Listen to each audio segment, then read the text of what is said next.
मनुस्मृती जाळता जाळता बाबासाहेबांच्या विचाराचं दहन केलेलं आहे त्यांनी.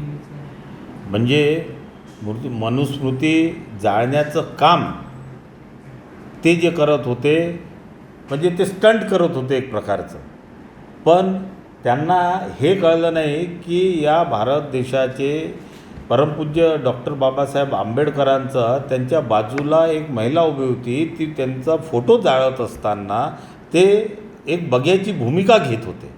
म्हणजे त्या महिलेलासुद्धा जितेंद्र आव्हाडांनी जाळण्याकरता म्हणून एक प्रोत्साहन दिलं त्यांनी.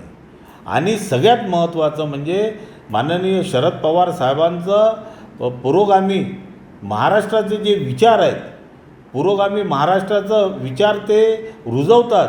आणि त्या पक्षाचे एक आमदार बाबासाहेब आंबेडकरांच्या पुतळ्याचं फोटोचं दहन करून राहिले.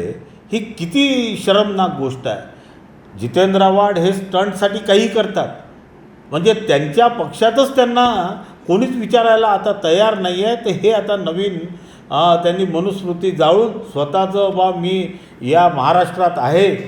आणि आता समोर इलेक्शन आहेत परत.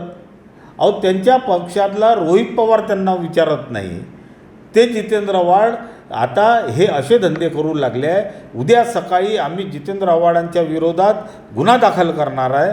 आणि ताबडतोब आमची अशी मागणी आहे की माननीय पवार साहेबांनी जे पुरोगामी महाराष्ट्राचा विचार रुजवतात त्यांना या जितेंद्र आव्हाडला या पक्षातून ताबडतोब काढावं, अशी आमची मागणी पण आहे. अजित पवार साहेबांच्या राजीनाम्याची मागणी जितेंद्र आव्हाड कशाला करणार? तू काय आहे ते? नुसते आमदार आहे, एक स्टंटबाज आमदार. या महाराष्ट्रात 2-3 जे जोकर आहेत त्याच्यातले हे एक जोकर आहेत.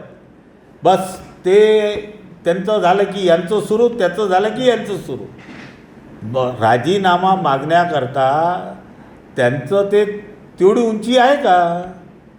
कशाबद्दल राजीनामा मागतील? अजितदादांनी सांगितलं की जोपर्यंत आमची सत्ता आहे तोपर्यंत मनुस्मृतीचं कुठेही हा विषय नाही. हे त्यांनी मीडियासमोर सांगितलं. अजून काय पाहिजे याच्यापेक्षा जास्त?